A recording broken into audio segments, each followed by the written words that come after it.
This year, 2025, is the year of possessing your inheritance. Hallelujah! Hallelujah! This is our year.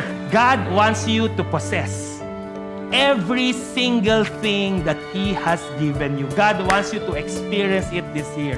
God wants that this year, every single thing that the Lord has done, that the Lord died to give you, He wants you to receive. This is the year to possess your inheritance. Bakit ka strong to declare? Because why? You have faith in God. The strength of your declaration is directly related how strong is your belief of who the Lord is sa iyo.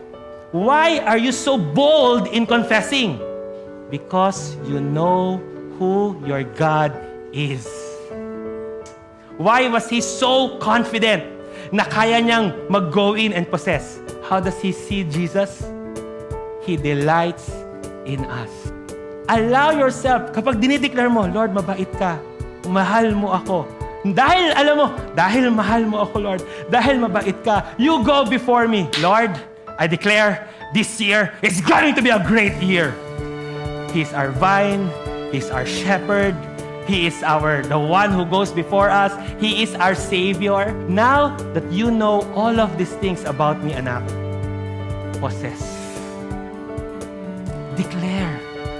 Ngayon na alam mo, maligaya ako sa iyo. Talk to your mountain.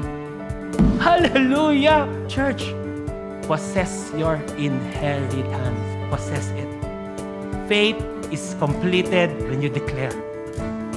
Are you ready to possess your inheritance this year?